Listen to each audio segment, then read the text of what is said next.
All right, yesterday we talked about how to find the percent composition of an element within a compound. And what we're going to do today is we're going to take the opposite, is we're going to take the percent composition of a compound and we're going to use that to figure out how to find the formula of the compound. Now, when you talk about the formula of the compound, we're actually talking about two different types of formulas. One of the formulas that we're going to talk about is called the empirical formula. And the other one, which we'll talk about here in just a minute, is called the molecular formula.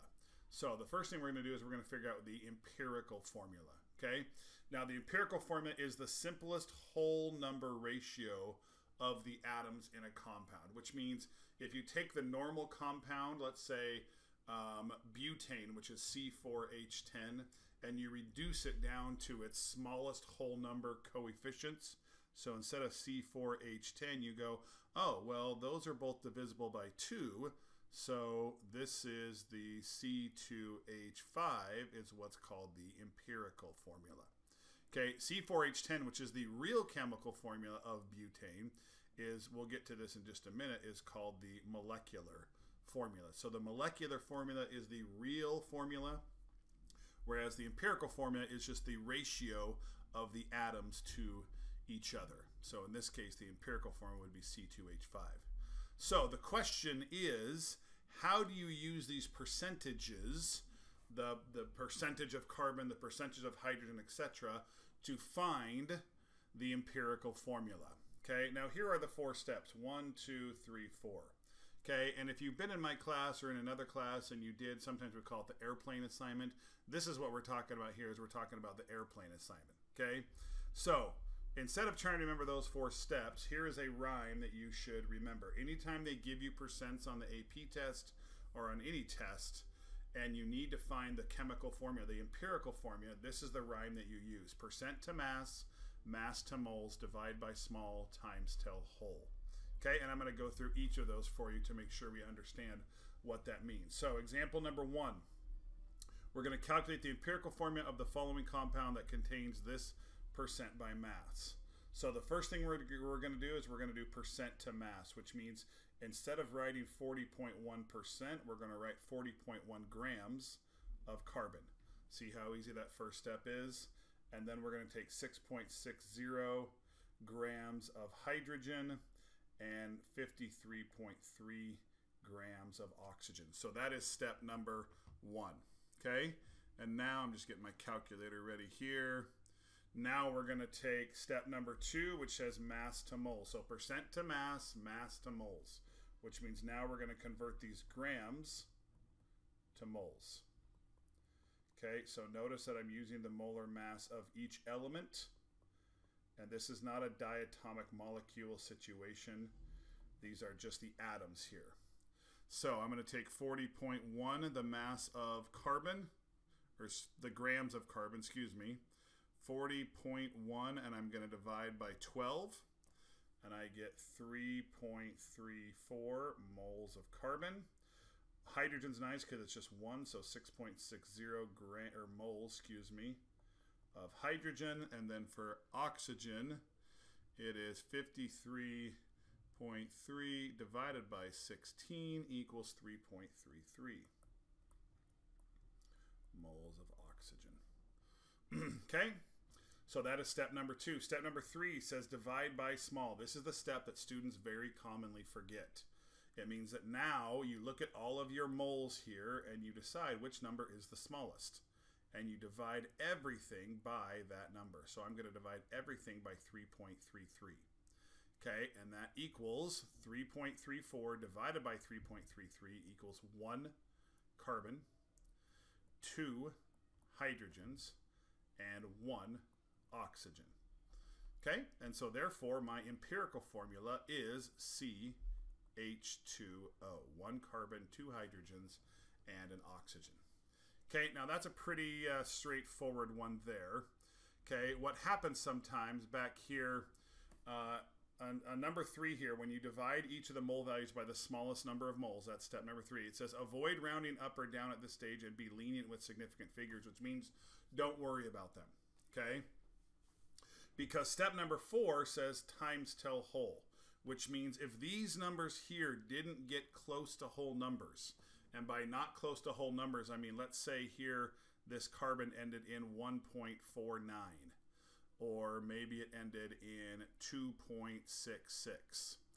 Okay, really, you're only going to have three choices. It might be close to, like this one here is close to 1/2, where you would multiply everything by 2. If it's close to either 2.66 or 2.33 or 1.33, if it ends near 0.66 or 0.33, then you multiply it by 3. And if it ends close to 0.25 or 0.75, then you multiply by 4. Okay, what if you get like 1.10? Well, usually that means you screwed up. Usually means you made a mistake somewhere. It's either going to be a whole number like these three came out to be, or it's going to be really close to 1/2, really close to 1/3 or 2/3, or it's going to be really close to 1/4 or 3/4. And then you either multiply by 2, by 3, or by 4. You're never going to have to multiply by 100. Well, I got 1.17, so I multiplied by 100. No, okay? It's always going to be a very, very small number that you multiply by. So times till whole means you multiply every single one of these numbers by either 2, 3, or 4 to get to your empirical formula. Okay, example number 2 says a certain pure compound containing element E is analyzed. The elemental composition of the compound is shown in the following table. Determine the empirical formula of the compound using the information in the table. Okay, you're like, well, wait a minute. There's no percents here. That's right, there isn't. They basically skipped this step, and they did mass to moles. They got to that step. Okay, so what step are we at right now? We're already at step number 3. So what do? Well, we divide by small. So the smallest of those numbers is that number right there. So I'm going to take 0.0652 and divide it by itself. And I'm going to take 0.130 and divide it again by the smallest number, 0.0652. And I'm going to take 0.260 and divide by 0.0652. Okay, on the top one, obviously for E, you get a 1. On the bottom one, or the middle one, excuse me, you get a 2. And on the bottom one, you get a 4. And again, it's not exact. So if I take let's say that bottom one, for example, 0.260 and divide by 0.0652, it's 3.98. Again, that's where you have to do that thinking part. Is that close to 1/2? Is it close to 1/3 or 2/3? Is it close to 1/4 or 3/4? No, it's not. 3.9877 is really, really close to the whole number 4, and that's where you round that up. Same thing on this one. This one doesn't come out to be exactly 2, but again, is it close to 1/2, 1/3 or 2/3, or 1/4 or 3/4? Nope, it's really, really close to 2, so that's where you can round that number to 2. So that means the empirical formula is EC2O4, and that is your final answer, and that's all you would have to show there. Okay, and then our last one, and again, we kind of talked about this already, is the molecular formula. Again, is the real formula. It's the actual formula of the compound. It's not the ratio of each element to itself. Okay, because if you have an empirical formula of CH2O, if you think about that, it might just be CH2O, which is a real compound. That's formaldehyde, okay? It could be also C2H4O2.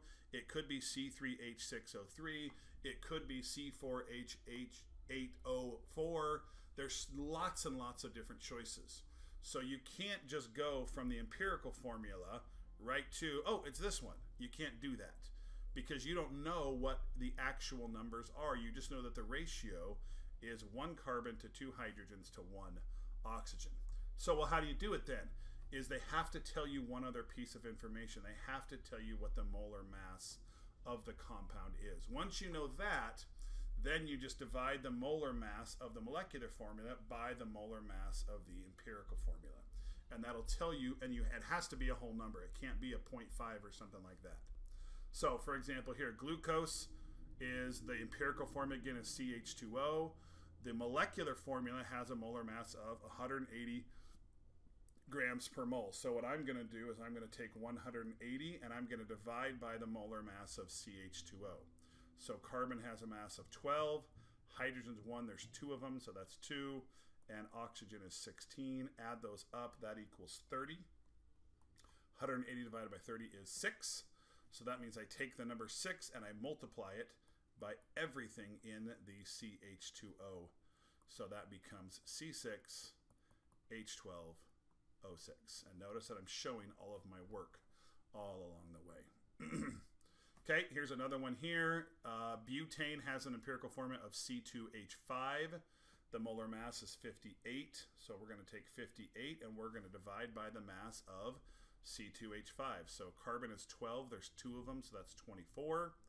Hydrogen's 1. There's 5 of them, so that's 29. 58 divided by 29 is 2. So that means 2 times C2H5 equals C4H10. That might be the ugliest C ever drawn. There we go. That's a little better. Okay, so C4H10 is the molecular formula of butane. And that's it.